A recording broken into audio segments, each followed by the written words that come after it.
After my recent end of season crash at Grafton Hill Climb, it's time to get the poor old damaged Civic off the trailer and see what's needed to be done to repair it for next year. The whole front end bodywork's just been completely ripped off, and I can see some of the impacts that show that the car went up in the air and nosedived down into the ground about 80-85 kilometres an hour and took the impact right where the oil cooler is. So we'll get it off the trailer and we'll start the repair, so I'll be ready to go racing next season.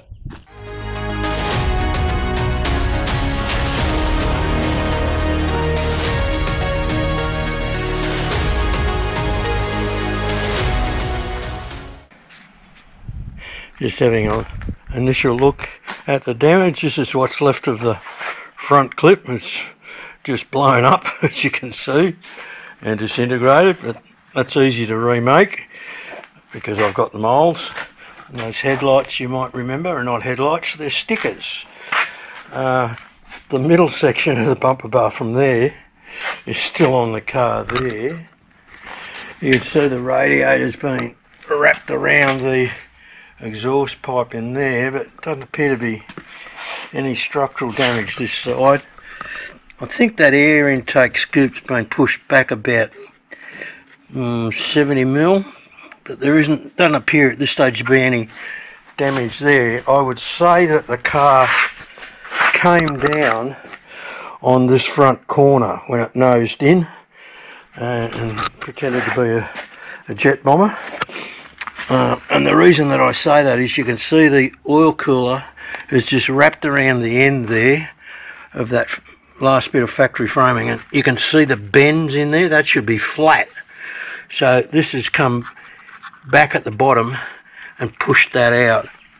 So that'll be an easy fix, just a matter of taking everything off, getting a new oil cooler and whatnot, and hitting that with a sledgehammer. The car still drives, and the impact from when I hit the ground, when I nosed in, went right through the car because that mount on the wing has popped right out there. So once again, that's verification that the impact was on this side, basically right down through here. And another indicator is I've got a crack in the windscreen. Just a fine one, but not one I had before, and that's come through here, probably through there actually, through there, and impacted the force there. So if I hadn't had my hand safety gear on, there is no doubt I would have suffered severe neck injury, because I can remember my head coming forward quite violently. But it's all nuts and bolts now, no doctors needed. Well, just a fiberglass doctor and a little bit of mechanicals, and then I'll have to get the car completely realigned and 4 new tyres. This one's covered in oil, but the tyres were the cause of the problem anyway. They'd obviously just aged too much with COVID and lost their grip. So now the fun begins. Well, with most of the mechanicals that were in the way unbolted, I can accurately assess the damage and how to repair this. You can see the impact that's gone through there and separated that factory joint. The shape of that is pretty much how it should be. That is where I've cut a recess for the air filter. But note how that leading edge goes straight down. When we come across to the driver's side, you can see you've got, that should be out here. That's come back about, on this side it's come way back. Like that point there should be out here. So the impact's hit there and taken that bar, that crossbar with it. The bar's gone up against the extractors. Doesn't look like it's put a tiny dent in it, and it doesn't look like the engine mount's been damaged. But that bar, that gold bar, should be straight. So that gives you an idea of the forces that were involved This piece of metal here used to sit at less than 45 degrees, so you can see how that's moved back. This bracket here used to be out here, so it's completely folded back on itself. And the same with this bracket. This is for the radiator mount, and it should be out here. The other radiator mount bracket is in here, and that should be out here somewhere. And the mount for the bonnet pins, that should be about 300mm further out. So that's where the main forces come. But there's nothing here that worries me too much.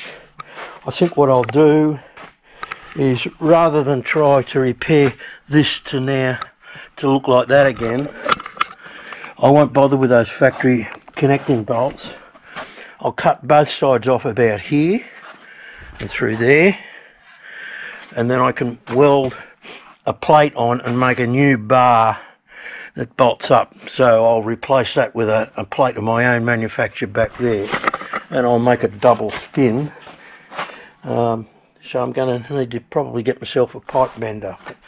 That will be fairly straightforward. It looks awful, but it'll be a straightforward fix, hopefully. This used to be a flat, straight panel, and you can see how much that's been ripped in by the force of that bending back. But with that bending back, this metal had to go somewhere, and so it's folded in on itself. That's why I'll cut the front subframe about there to put my new plate on. Looking at this, and with the alternator removed just for access, I've got no doubt in my mind that I can do these welding repairs to these mounts without taking the engine and gearbox out, so that will make the repair a lot easier too. Rather than jacking the back of the car right up so I can measure the angle here where the car went into the ground, here's a much simpler way. I'll put that angle meter gauge there, and it shows 60 degrees. So if you take that from 90, that means that the car, instead of being there, was there. It was at 30 degrees to the horizontal when it went in. And when the back came down, it came down with such force on the driver's side, where this impact was, that it busted the beading of the tyre clean off and deflated it.